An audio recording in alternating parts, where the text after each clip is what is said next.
Olá, nós começamos mais um Luz Câmara Ação contra o Câncer, hoje apresentando um departamento do Hospital de Câncer de Barretos que às vezes as pessoas não conhecem. A gente chama de CIA ou CIA, mas é o Centro de Intercorrência Ambulatorial.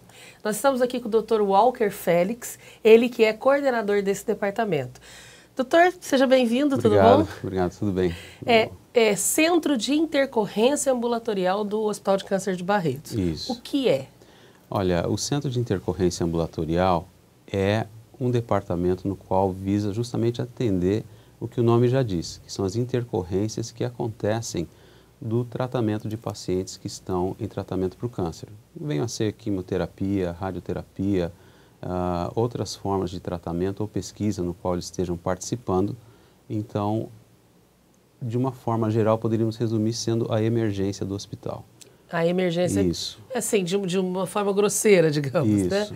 né? Doutor, o senhor é formado em medicina pela Fundação Oswaldo Aranha, Isso. é especialista em cirurgia geral, atuou por mais de 15 anos nos Estados Unidos, na Califórnia e no Havaí.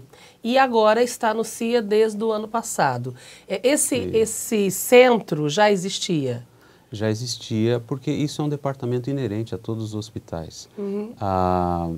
O fato de nós chamarmos, eu acho que é um nome até apropriado, CIA, um Centro de Intercorrências Ambulatoriais, porque nós não recebemos todo tipo de emergência ali. Nós recebemos mais as emergências que estão relacionadas a pacientes que estão em tratamento para o câncer e associado àquelas patologias que os pacientes já possuem antes de adquirirem o câncer. Então, nós participamos do tratamento e justamente do manuseio desses pacientes até que a equipe que esteja tratando deles possa dar continuidade ou através de via ambulatorial ou através de internação ou internação para UTI, que no caso é uma área mais específica e mais detalhada no tratamento desses pacientes. Tá, mas doutor, como é que é? Porque assim, a gente tem um hospital muito grande fisicamente, com vários blocos, com vários acessos, várias entradas, né, interligadas nesse hospital. E aí o senhor está falando de um pronto-socorro, né, de uma urgência e emergência. Aí o paciente chega por onde? Porque a gente não tem lá o pronto-socorrinho, assim, como a gente vê numa Santa Casa, numa UPA, as pessoas que nos assistem estão habituadas a ter esse pronto-socorro físico. Isso. E nós estamos falando de um departamento que não é físico, né? Não, na realidade ele é um departamento físico, os pacientes são instruídos no ambulatório ou quando eles estão fazendo algum tipo de tratamento dentro do Hospital do Câncer de Barretos, a irem a esse departamento, eles são instruídos na localização desse departamento. Então existe uma entrada específica para eles. Existe uma entrada específica para eles. E, inclusive, esse departamento fica aberto 7 dias por semana, 24 horas por dia. Então, é um departamento que não fecha. É um departamento muito dinâmico, é um departamento no qual, pelo volume no qual o Hospital do Câncer tem adquirido nos últimos anos, também vem crescendo proporcionalmente o tratamento de pacientes, o número de pacientes que nós atendemos no dia a dia. Uhum. Comparado, assim, o senhor trabalhou muito tempo nos Estados Unidos, a sua história vem com uma vivência de um padrão que a gente, leigamente, considera alto. É isso mesmo? O padrão americano é um padrão alto de qualidade em saúde? Veja, eu na realidade vivi 20 anos nos Estados Unidos, e o que eu acho que o médico brasileiro, o bom médico brasileiro, não perde absolutamente nada para o médico americano na sua formação. Eu acho que a diferença está na estrutura e claro, no fato de eles terem uma estrutura física e poderem reciclar os aparelhos, a tecnologia, de uma forma mais rápida. Às vezes, o acesso é muito mais fácil. É mais fácil, mas também assim eles conseguem trocar os equipamentos às vezes a cada 3 meses, 4 meses, 6 meses, no máximo 1 ano. Muitas vezes se troca uma tomografia inteira, né, porque chega um aparelho mais novo e enfim. Eu vejo mais nesse aspecto. Eu acho que mas esse aspecto especificamente é muito longe da nossa realidade. Não, eu acho que o hospital brasileira sim. Eu acho que o Hospital do Câncer está muito próximo desse aspecto. A direção do hospital ela é muito proativa no sentido de trazer o que existe de melhor no mundo para o hospital, para todos os departamentos. Eu encontrei colegas aqui da mais alta capacidade e formação profissional no qual eu respeito e tenho admiração. O Dr. Edmundo Mauad, como diretor técnico do hospital, tem uma visão muito grande e ampla no sentido de onde deve seguir o hospital e tem dado apoio a todos os departamentos para esse aspecto. Então eu vejo que o Hospital do Câncer está seguindo os moldes, em alguns aspectos até melhor do que alguns hospitais americanos ou mesmo a saúde americana, como por exemplo a nossa prevenção aqui. Doutor, mas assim, nós ainda temos, quando o senhor fala assim, lá eles têm um acesso fácil. O equipamento é de lá. A maioria dos equipamentos que nós utilizamos aqui, inclusive, são ou europeus, que são alguns, mas a maioria são americanos, concorda? Então, a importação é uma coisa ainda lenta, não é? Isso, no existe... tempo em que a burocracia para se trocar um equipamento desse, às vezes é muito maior do que a própria tecnologia, né? Isso, existe a burocracia política por trás das importações de equipamentos médicos, importações de forma geral. Existe também o tempo, o custo, o gasto, que justamente essa política de importação cria os impostos, e onera a gente muito sabe como que é.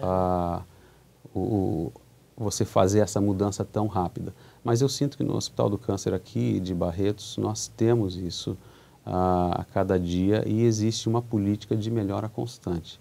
Então eu não me sinto em muitos aspectos tão longe da realidade que eu vivi por muitos anos lá.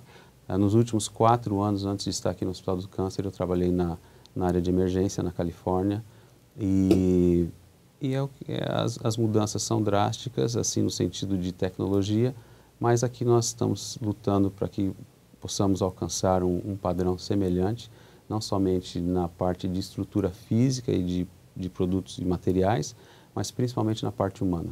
Lá o senhor trabalhou nessa área também? Nos últimos 4 anos antes de vir para cá. E por que desistiu dos Estados Unidos?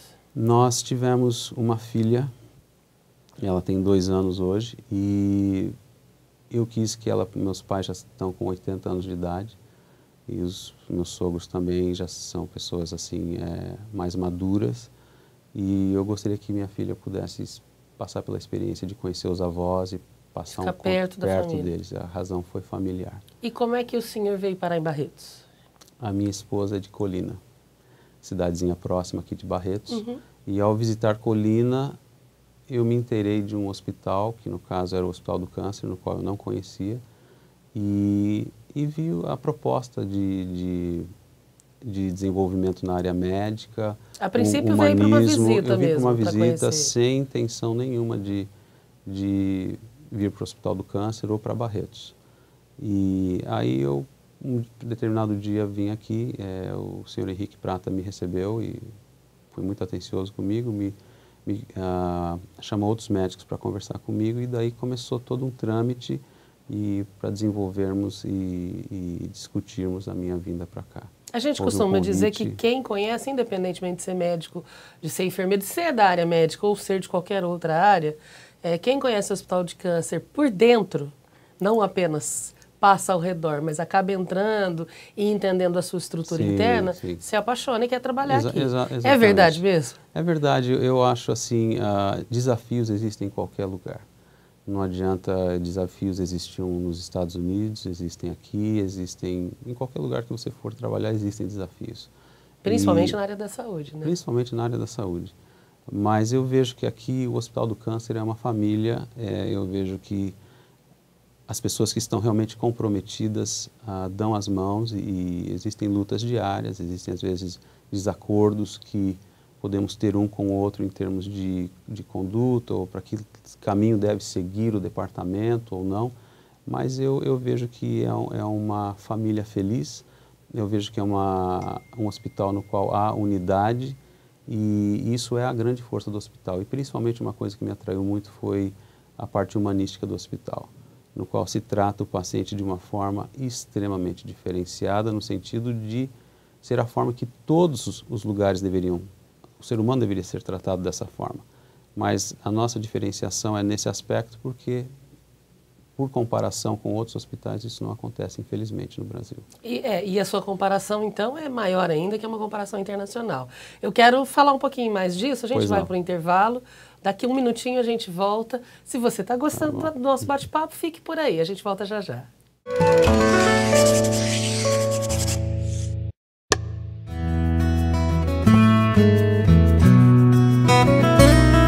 Com o objetivo de gerar uma troca de experiências entre os profissionais da área de ginecologia oncológica e atualizar protocolos e estudos científicos sobre o tema, o Hospital de Câncer de Barretos realizou o primeiro simpósio de pesquisa em prevenção e tratamento do câncer cervical na América Latina. O evento aconteceu na sede do IRCAD e contou com a presença de médicos, enfermeiros e pesquisadores do Hospital Norte-Americano MD Anderson Cancer Center, considerado um dos maiores centros de oncologia do mundo.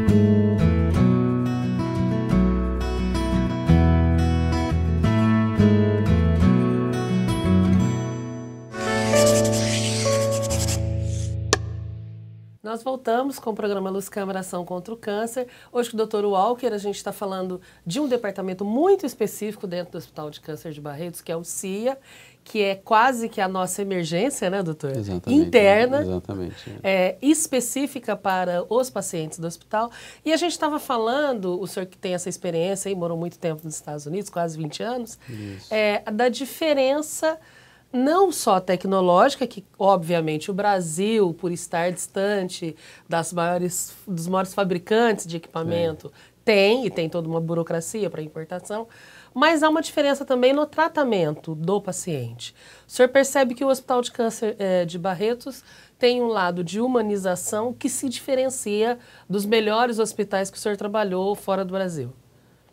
Olha, essa parte de humanização nos Estados Unidos, eu não vi. O tratamento é baseado no fato de você ter ou não seguro de saúde.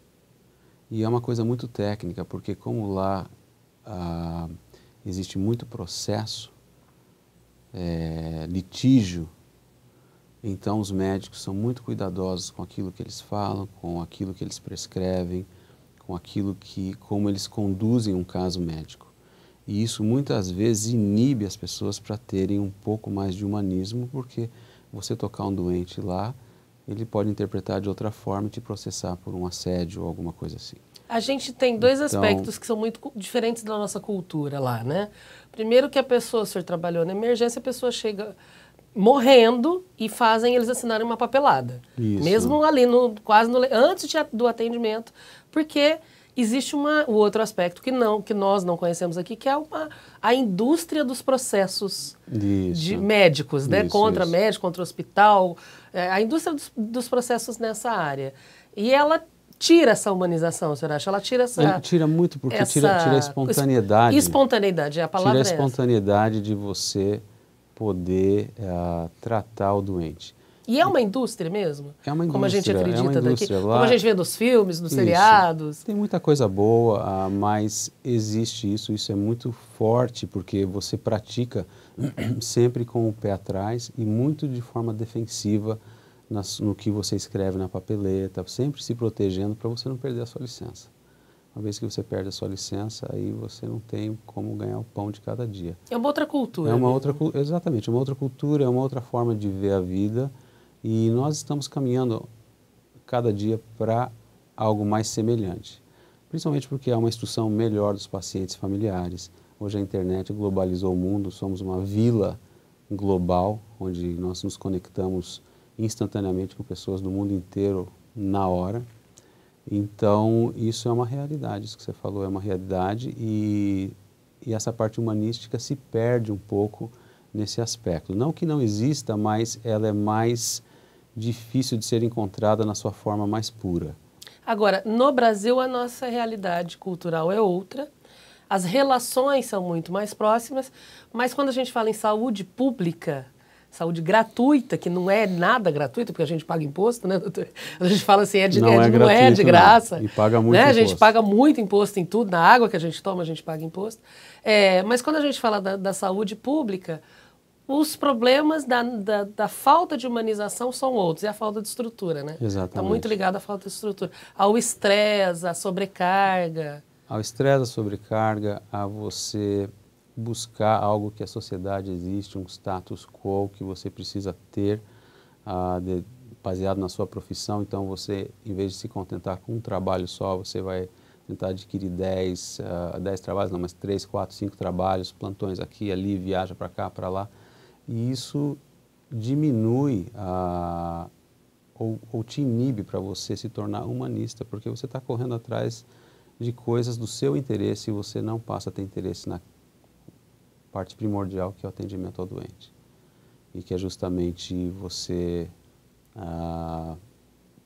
transferir aquele cuidado. Eu vi uma frase na faculdade aqui de medicina da FACIS, do Dr. Paulo Prata, que foi eles homenagearam o Dr. Paulo Prata com o nome dele para a faculdade, que para mim, eu não tinha ouvido essa frase antes, mas para mim resume a medicina, que é não há remédio que faça efeito sem que você antes restabeleça a dignidade humana. Isso é uma verdade, porque uma vez que você restabelece essa dignidade humana, a fé que é produzida através da crença do paciente no seu tratamento, que no caso pode ser através da medicação, algum outro tipo de tratamento, é muito grande. Isso vai produzir um efeito muito duradouro. É cientificamente comprovado, né? O organismo responde até quimicamente. Quimicamente, né? É isso. Cada vez que nós pensamos um tipo de pensamento, o nosso cérebro libera hormônios por todo o organismo. Quer sejam os pensamentos bons, ruins, ou de dúvida, de fé, de positividade ou de confiança, nós estamos liberando hormônios naquele momento. E quando a gente fala no CIA especificamente, que é o Centro de Intercorrência Ambulatorial, a gente tem que traduzir para quem está nos ouvindo, essa nossa emergência interna, há um outro fator psicológico. A pessoa já está em tratamento de câncer, ela acredita naquele tratamento e ela não está preparada, nem ela nem a família muitas vezes, para ter essa chamada intercorrência, né? Que é uma gravidade, um efeito colateral que aparece. O que são esses casos que viram uma emergência dentro do hospital? Na realidade, a única coisa que nós não aceitamos e que é a coisa mais inevitável do ser humano é a morte. Nós não aceitamos a morte. Nós podemos dizer que aceitamos, que que a pessoa está melhor quando morre, mas existe saudades, existe sentimentos ali que são acariciados e no qual o ser humano não aceita muito bem. Então, quando o paciente, principalmente com câncer, chega no hospital, muitas vezes existe um sentimento de culpa dos pacientes por talvez um estilo de vida que pode ou não ter ocasionado aquele câncer, mas eles acham que pode, então existe às vezes um sentimento de culpa. Existe um sentimento de culpa, às vezes, do paciente, no qual ele acha que está dos familiares do paciente, no qual eles acham que estão culpados por não terem, talvez, prevenido, ajudado, terem feito alguma coisa ao longo da vida daquele doente e aquilo possa ter ocasionado o câncer. Às vezes isso pode ser real, às vezes não é real. Mas isso gera algo que se avoluma no CIA. Isso dificilmente se avoluma no centro cirúrgico, no ambulatório, mas quando eles estão no centro de intercorrência, na emergência do hospital, isso tende a tomar proporções um pouco maiores do que nos outros departamentos. E aí que está o desafio da nossa equipe no dia a dia, tanto de enfermagem como de técnicos, como de médicos, de justamente lidarem com essa situação. Quer dizer, é muito delicada. São duas situações muito emergenciais. Exatamente. Uma, a intercorrência em si que está acontecendo, quer dizer, aquele paciente, por algum motivo, se agravou e teve que voltar no meio do tratamento, às vezes na madrugada, às vezes num horário diferente, né? Isso. E o fator psicológico dele e de todos os envolvidos ali naquela situação. Exatamente. Isso é uma coisa que nós, muitas vezes, temos que treinar a nossa equipe. Eu já várias vezes estive em contato com eles para trabalhar nesse aspecto de lidar com a percepção também dos pacientes, dos familiares dos pacientes, porque eles estão muito suscetíveis e muito carentes de uma palavra de apoio, de uma esperança, que é o que as pessoas estão buscando ali. Às vezes nós estamos muito atentos só, como seres humanos, à parte técnica de medicação e de tratamento ao doente, mas esquecemos que o Que tratamento... tem que ser ágil também, né? Tem que ser ágil, mas nós esquecemos que o tratamento envolve esse aspecto cognitivo, psicológico e emocional do doente. O senhor está falando da sua equipe e hoje ela é composta como? Nós temos uma equipe de vários médicos que trabalham no período diurno e noturno também no CIA, composto de técnicos de enfermagem, enfermeiras, assistentes sociais, fisioterapeutas. Temos o apoio de todas as equipes do hospital, que nos dão apoio quando necessário. Um apoio também do departamento da UTI, que é a unidade de terapia intensiva. É ligada necessariamente, Necessariamente, né? É um escalão um pouco mais elevado de emergência e no tratamento de doentes extremamente graves. Então, nós temos todo esse apoio. O hospital tem um apoio direto, tanto em formas de comunicação, quanto na atitude dos profissionais em relação aos pacientes deles que estão sendo tratados no CIA, que é o Centro de Intercorrências Ambulatoriais do hospital. Tá, e é importante dizer que ele é especificamente para os pacientes atendidos pelo hospital. Isso, ele é porque justamente o volume de pacientes que nós atendemos no hospital é muito grande. Então, e as pessoas que estão voltadas para esse tipo de tratamento, eu digo, os médicos que estão voltados para esse tipo de tratamento já estão, de uma forma, preparados e sendo preparados para atender esses tipos de emergências que são mais comuns em pacientes oncológicos. Vou te dar um exemplo, um paciente com compressão medular através do crescimento de um tumor ou de uma metástase que começa a comprimir a coluna. Isso não é algo que você vê numa emergência comum diariamente, mas é algo que pode ser visto diariamente ou semanalmente num centro de intercorrências num hospital de câncer. Nós voltamos no próximo bloco para falar um pouquinho mais sobre essa estrutura do departamento e como é que ele nasceu. Tá ótimo. Porque a gente tem o pronto-socorro na cidade. Eu imagino que houve uma época que esses pacientes iam para lá. Então eu quero saber um pouquinho da história do departamento. A gente volta já já, você continue conosco, porque nós temos assuntos bem interessantes no próximo bloco.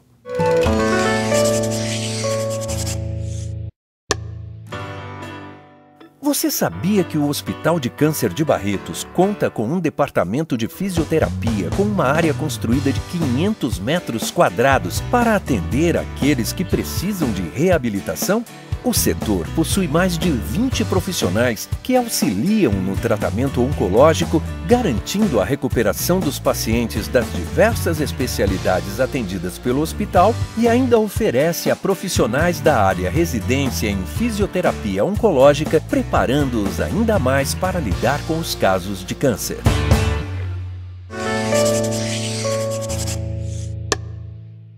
Nós voltamos hoje com o Dr. Walker Félix, Walker mesmo, estou falando corretamente o nome, né? Ele é coordenador do Centro de Intercorrência Ambulatorial do Hospital de Câncer de Barretos. A gente costuma dizer que é o nosso pronto-socorro interno, a nossa emergência interna.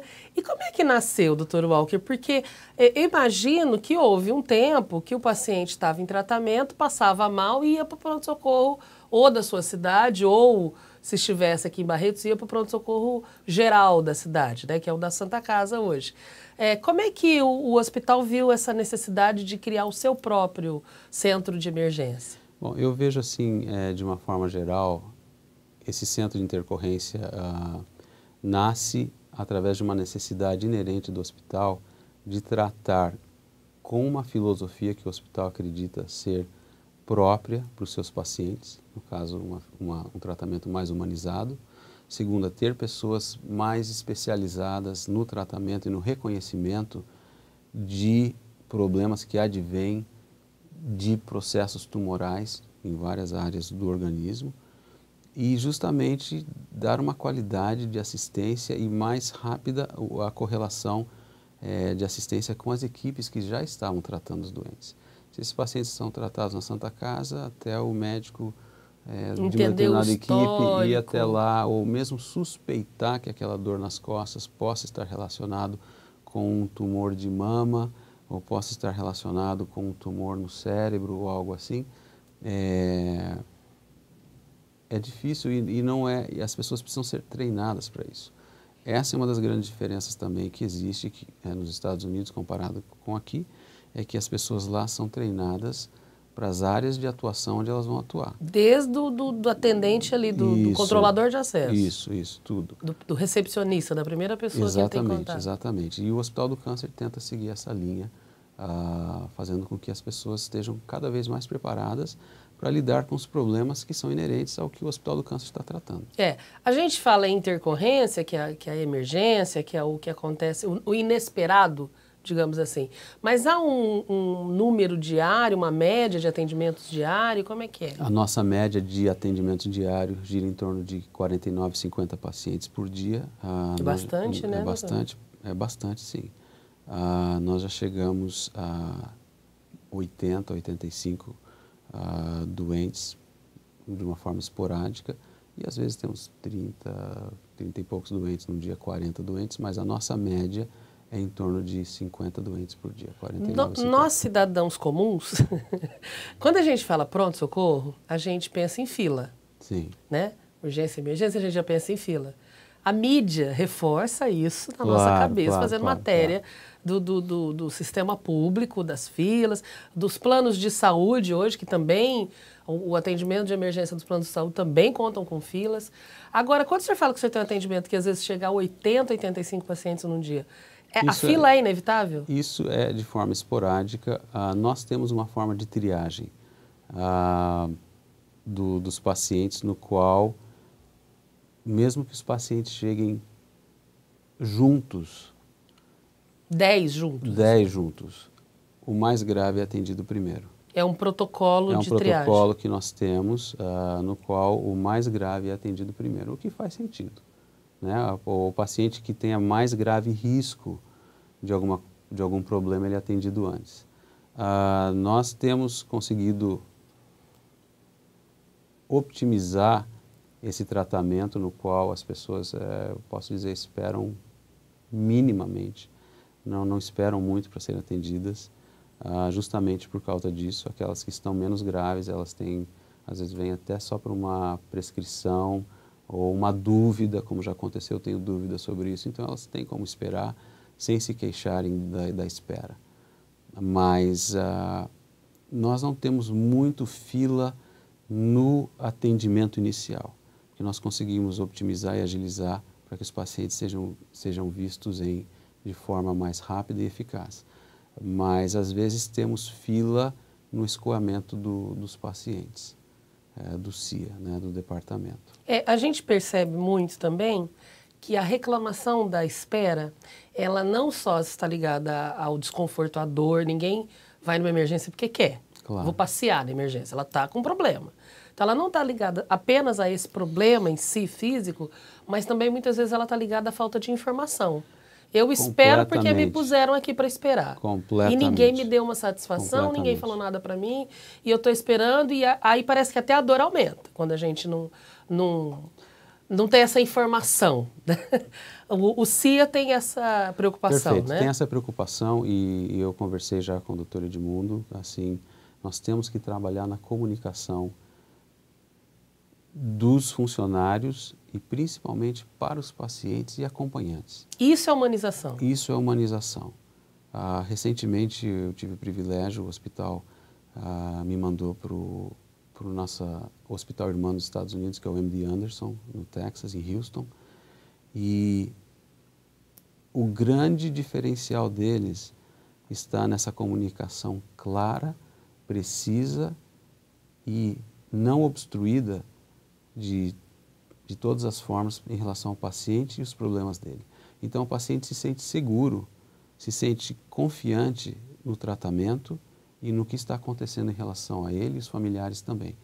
E isso são coisas que nós tentamos trazer a cada dia para cá, essa visão, essas mudanças de coisas que já estão dando certo em outros lugares, para tentarmos implementar a cada dia mais. Claro que isso tem um aspecto cultural também, comunicação tem muito a ver com a forma como nós pensamos, vemos a vida, mas nós tentamos trazer esses benefícios também para o hospital e tentar diminuir essa diferença ou essa brecha que possa existir para minimizarmos esses problemas que advêm da falta de comunicação ou de uma comunicação, não da falta dela, mas de uma comunicação às vezes inadequada. Porque a eficiência da comunicação... E você tem que treinar os profissionais desde... E é importante até, não só... É um atendimento também, né? Faz parte do atendimento. Faz parte não do é atendimento. Apenas avaliar, mas é atender e informar. Quer dizer, a pessoa sabe por que ela está naquele momento sentada ali aguardando. Ou o remédio fazer efeito, ou ter certeza que recebeu... Ou o resultado de um exame. Entendeu a comunicação. Uhum. Porque às vezes as pessoas, a gente está se comunicando sempre. Ou através de linguagem verbal ou não verbal, mas nós estamos sempre nos comunicando. Agora, termos a certeza que o paciente entendeu e recebeu aquela informação correta, isso é uma prioridade ou está sendo uma prioridade no nosso departamento, justamente para diminuir atritos e brechas que eventualmente possam acontecer. Agora, pela sua experiência aqui nesse tempo, tem alguma intercorrência que apareça mais? Algum problema que seja mais recorrente? Olha, os grandes problemas são a rotina que nós temos, geralmente, são problemas como náusea, vômitos, diarreia, pelo fato de estarem fazendo quimioterapia. A dor é uma constante, a dor de câncer é algo já conhecido, muito bem estudado e muito bem definido no seu tratamento e nas formas de dores que existem e nas formas de tratamento para cada tipo de dor. Esse é o nosso feijão com arroz. Depois existem problemas nos quais os familiares têm dúvidas a respeito do tratamento desses doentes. E às vezes os problemas são muito simples de serem resolvidos, mas eles têm dúvida e vêm também ao centro. Se é ou não um efeito colateral, digamos assim. Se é um efeito colateral, eles acham que o paciente não está comendo muito bem ou está se sentindo fraco. E às vezes você conversa com o doente está bem dentro do contexto dele. Mas do que se espera, né, da reação do organismo. Porque cada organismo é um organismo, exatamente. Né? Mas há uma média que se espera aí, né? Exatamente, mas os familiares não estão acostumados com isso. E eles necessitam, às vezes, de um esclarecimento, de um pouco mais de informação. A palavra câncer ainda assusta, doutor? Assusta, ainda assusta. Porque geralmente você relaciona o câncer com problemas, né? Problemas de ficar acamado, perder a qualidade de vida, no qual você ainda saía para caminhar com o seu cachorro, ou cuidar dos netos ou dos filhos. Então eu acho que quando se fala na palavra câncer, muitas coisas vêm à mente. E dentre elas, muitas vezes de forma até inconsciente, é a perda da qualidade de vida. O que pode ser uma verdade ou não, porque você, através de informação adequada e tratamento adequado, você pode ainda ter uma qualidade de vida muito boa, sendo tratado e sendo manuseado ou conduzido no seu tratamento através de uma equipe multidisciplinar eficiente. Agora uma pergunta que pode parecer boba. Dentro do CIA, o senhor recebe todos os pacientes que o senhor recebe necessariamente estão fazendo tratamento de câncer. Mas eles chegam com algum sintoma que não tem nada a ver com o tratamento? Acontece isso também? Acontece.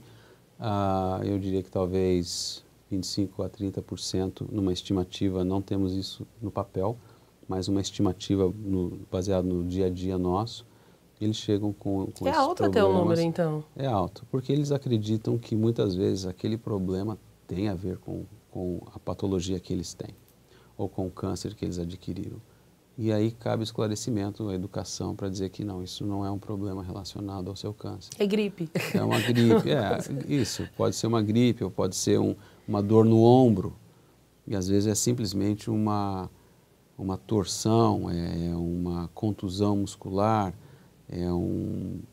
pelo fato de a pessoa estar estressada, os músculos se tornam rígidos e tensos. E a gente faz os exames e constata que não é uma metástase. Mas outra pergunta muito importante, mas ele não é mandado para outro lugar, ele é tratado dentro do CIA? Ele é tratado dentro do CIA. Ele é tratado dentro do CIA. Independente de ter a ver com um efeito colateral ou não? Isso, ele é tratado dentro do CIA. E se precisar de um tratamento, por exemplo, posterior a um problema que não tem a ver com câncer, então ele é referido a um médico especialista nessa área, muitas vezes até aqui do nosso sistema, do AME, ou então ele é referido ao médico da cidade deles, preferem falar, não, eu quero tratar com o meu médico particular na minha cidade. Eu só queria ter certeza que não era relacionado ao câncer. Doutor, a gente vai para o intervalo, mais um intervalo. Tá passando rápido, né? Tá passando rápido. E a gente volta para o último bloco do Luz Câmara Ação contra o Câncer já já.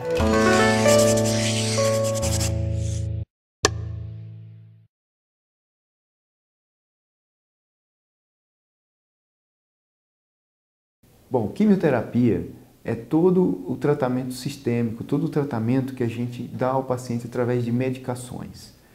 O tratamento de câncer, em geral, ele é baseado em 3 modalidades. A radioterapia, que é através de raio-x, a cirurgia e a quimioterapia, que é através de medicações.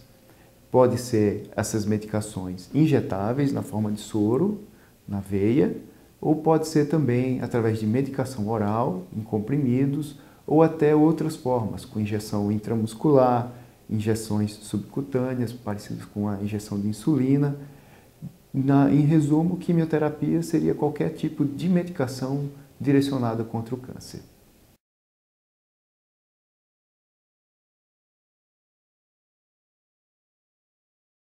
Existem alguns mitos em relação às medicações que a gente usa para quimioterapia para combater o câncer. Existem vários tipos, diversos tipos.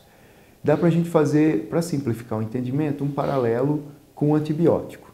Você tem antibióticos em comprimidos, antibióticos injetáveis no soro. Uns antibióticos funcionam para infecção de garganta, outro para meningite, uma para infecção de intestino, para pneumonia. E existem várias formas de antibiótico e você pode combinar conforme a indicação de cada paciente. Quando a gente trata câncer com medicações, a gente pode combinar diversos tipos de medicamentos. Existem mais de uma centena de quimioterápicos diferentes. Eles podem ser combinados ou podem ser usados separadamente, conforme cada indicação do paciente. Existe um mito em relação à quimioterapia branca e quimioterapia vermelha, porque alguns dos soros eles são bem coloridos. Na verdade, uma das medicações que tem essa cor vermelha, mas a maioria das medicações elas são transparentes e as pacientes nunca devem necessariamente associar o tipo de cor ao tipo do remédio.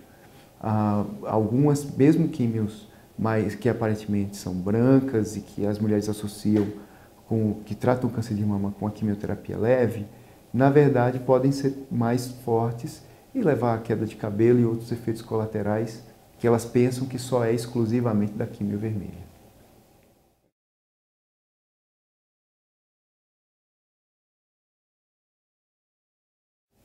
Como algumas terapias são injetáveis em forma de soro e a gente precisa fazer pela veia, e alguns pacientes não têm a veia adequada para fazer a infusão da quimioterapia, nessas situações a gente utiliza um dispositivo, um pequeno equipamento que é implantado na região do tórax da paciente, debaixo da pele, e esse dispositivo ele tem um ducto e esse ducto é conectado dentro de uma veia no pescoço ou no tórax do paciente e através desse dispositivo a gente pode aplicar o soro da quimioterapia. Esse dispositivo ele é seguro, ele é utilizado enquanto o paciente precisa fazer quimioterapia. Uma vez que o paciente conclui o tratamento, ele é retirado em um procedimento bem simples. Nós voltamos com o programa Luz Câmara Ação contra o Câncer. Hoje nós estamos falando do nosso CIA, o CIA do Hospital de Câncer de Barretos, que é o Centro de Intercorrência Ambulatorial. Eu estou aqui com o coordenador desse departamento, Dr. Walker Félix. Doutor, nós já explicamos, falamos um pouco do trabalho, né? E a gente sabe que tem aí alguns planos para um futuro mais imediato. Mas antes de falar deles, eu gostaria de saber o seguinte: quando um médico vai trabalhar num centro de emergência de um hospital oncológico, ele precisa de uma formação específica? Veja, vou fazer um paralelo aqui. Nos Estados Unidos, para você trabalhar na emergência, você tem que ter um treinamento de 3 a 4 anos em emergência. Então, você tem o título de especialidade em emergência. Eles me permitiram trabalhar na emergência pela minha formação em cirurgia geral e minha formação em medicina familiar. Então, por ter essa visão ampla, e minha formação, eles me permitiram trabalhar. mas não é a praxe. Eles abrem essa sessão para poucas pessoas. Aqui no Brasil, nós não temos a emergência médica como uma especialidade reconhecida pelo MEC nem pelo Conselho Federal de Medicina, ainda. Mas, apesar de existirem cursos específicos para isso, né? Existem algumas residências, eu creio que em Porto Alegre e também no Ceará, no estado do Ceará também, no estado do Rio Grande do Sul, existem residências médicas, mas não são reconhecidas como especialidades pelo governo.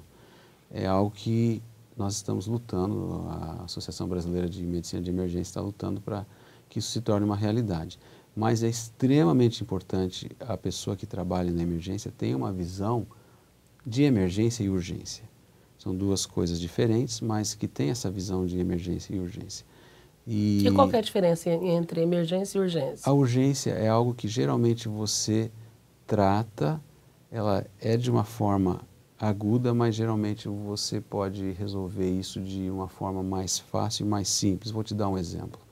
Uma pessoa que chega com uma dor de garganta muito grande, uma dor intensa, às vezes até com dificuldade de engolir, isso é uma urgência, mas não é uma emergência. A emergência geralmente está ligada a você quase ou não ter que tratar o aspecto de vida ou morte dessas pessoas. Então, por exemplo, chega uma pessoa com um ataque, um infarto agudo do miocárdio. Isso é uma emergência, você não pode deixar para atender essa pessoa daqui a 5, 6 horas na sala de espera. Muitas vezes nem daqui a 5 minutos. Né? Isso. Então, a emergência é algo imediato. A urgência é algo que você ainda pode esperar uma meia hora, 2 horas, 3 horas para se tratar. E diz que o médico que trabalha com essa adrenalina o tempo todo vicia, né? Vicia e... Não consegue mais ir para a clínica, aquela coisa tranquila. Vicia e... Que ele avicia aquela adrenalina, principalmente da triagem, né? Isso, vicia, mas eu vejo assim, você começa a adquirir cabelos brancos também. Então, é de acordo com o temperamento e a personalidade de cada pessoa. Isso é algo que não dá para dizer por que um escolhe essa profissão ou essa especialidade. Eu acho que tem a ver muito com o temperamento das pessoas e a aptidão que as pessoas têm em relação, se sentem confortáveis em relação a aquilo que eles estão fazendo. Aquele estresse intenso, Exato. né? Eu acho que o que muda muito daqui dos Estados Unidos para cá é o sistema. Então, às vezes, a gente tem um pouco de dificuldade em relação à adaptação do sistema, mais do que propriamente a questão médica. Mas o sistema varia bastante em relação à própria cultura, né? Doutor, o que é essa implementação do time de resposta rápida? Então, o que é isso? Eu não entendi. O time de resposta, como os hospitais vão crescendo muito, o time de resposta rápida é um time de emergência do hospital, no qual ele é composto por enfermeiras altamente especializadas, pode ser composta por médicos também, ou um médico junto do time, e quando tiver uma intercorrência num dos andares do hospital, esse time é então acionado, para justamente ir atender e ver se é algo que necessita ser transportado imediatamente para a emergência, ou se foi apenas algo passageiro que pode ser tratado no local. Entendi. Então, seria como se fosse um SAMU interno, dentro do hospital. Os socorristas internos Exatamente. ali. E à medida que os hospitais vão crescendo e as distâncias vão aumentando e o número de funcionários também vai E o nosso tem, né, uma distâncias grandes, porque são vários blocos, né, espalhados. Então, esse time tem essa função de servir como um termômetro para a emergência ou para a UTI, ou enfim, para os departamentos que tratam casos mais críticos do que está acontecendo no hospital. Porque às vezes é impossível o médico que está atendendo a emergência correr de uma ponta a outra do hospital para atender uma parada cardíaca ou para atender um paciente crítico e grave. E esse time está sendo montado já? Esse time, nós estamos já com um projeto em andamento, estamos discutindo vários aspectos para a implementação desse. Nós não temos o time ainda porque envolve vários fatores, desde mapeamento do hospital no sentido de ter áreas com monitores que possam receber localmente esses doentes, de acordo com a região geográfica dentro do hospital. Então, mas já estamos com esse projeto. Não são todos os hospitais no Brasil que possuem isso, mas esse é um desejo nosso da emergência, assim como da direção do hospital também. Tem roupa diferente? Eu Não, vejo fisicamente essas pessoas passando? Não tem roupa diferente, mas, por exemplo, nos lugares que eu estava, eles usavam uma roupa diferente justamente para quando você vê uma maca correndo pelo corredor, todo mundo sai da frente. Como a ambulância na rua, Exatamente. né? Quando eu ouço ou Isso. vejo a ambulância, eu já tiro o meu carro da frente, porque eu sei que ali tem alguém precisando passar muito mais rápido que eu. Exatamente. Então talvez internamente... Isso, mas a ideia é justamente você criar um fator diferencial, visual também, de cor, para que as pessoas saibam que esse time está com uma missão, e essa missão possivelmente averiguar alguém que está com perigo de vida ou talvez um risco maior de vida. Outra informação que a nossa produção passou, além do time, é o suporte básico de vida, que é um treinamento, é isso? Isso. Nós estamos concomitantemente como diretor médico do Centro de Simulação Realística da Faculdade de Medicina Paulo Prata. E nós estamos tentando trazer para a faculdade, isso vai beneficiar não somente a faculdade, como o hospital e a comunidade de uma forma geral, o curso do suporte básico de vida, o curso de suporte avançado cardiovascular de vida também, e o pediátrico, junto com o American Heart Association, que é a Associação Médica de Coração Americana. Então, esse é um desafio que nós temos e é um projeto para justamente capacitar as pessoas dentro dos padrões, e não somente isso, conferir um certificado vindo dos Estados Unidos que as pessoas estão treinadas e melhor preparadas para uma situação eventual. O que é isso? Suporte básico de vida? Suporte básico de vida. São os primeiros atendimentos que você dá a uma pessoa que possa estar correndo um risco iminente de morte. Uma pessoa, por exemplo, que está comendo um pedaço de carne e se engasga. Uhum. Você tem que saber quais as manobras que você faz para justamente fazer com que aquele pedaço talvez tente ser desobstruído através da manobra que você realiza. Uma pessoa que se afoga, ou uma pessoa que cai no chão e você não sabe se ela está tendo convulsão, está desmaiando, se está tendo um ataque, um ataque no coração, um infarto agudo do miocárdio, ou se ela teve um acidente vascular cerebral, que nós chamamos de derrame, de uma forma leiga. Então, esse suporte, esses cuidados básicos é que você vai aprender para você não se desesperar e sair correndo. E a pessoa, muitas vezes, você sabendo isso, você tem como salvar uma vida, ou tem como, entendeu? O Brasil já tem uma vantagem, né, hoje, na nossa cultura, que é o não mexer, né?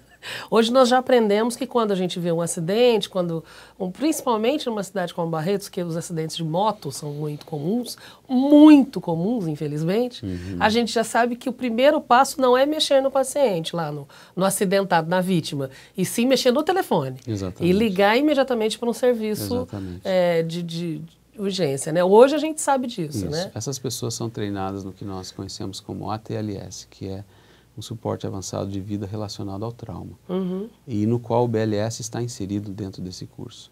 Então, por quê? Porque se percebeu que, muitas vezes, ao você manusear esse doente sem o conhecimento prévio do que você está fazendo, você potencialmente pode causar mais danos a esse doente do que ajudar. Então, se você tem esse conhecimento, sim. Se você não tem, é melhor pegar um telefone e chamar as pessoas que têm esse conhecimento para atenderem essa pessoa que está ali.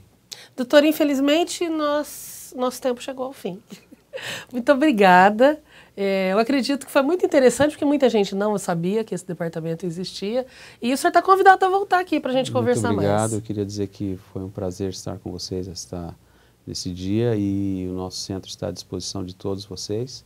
E esperamos que vocês não necessitem usar, mas se precisar, estamos lá à disposição para continuar esse essa filosofia do hospital de tratar os pacientes de uma forma diferenciada. Obrigada, doutor. Obrigado. E a gente volta aí no próximo programa. Enquanto isso, enquanto não tem o próximo programa, acompanhe nosso site hcancerbarretos.com.br. Lá tem todas as novidades, programas que você quiser assistir. E você está sempre por dentro do que acontece dentro do Hospital de Câncer de Barretos. A gente volta. Até a próxima.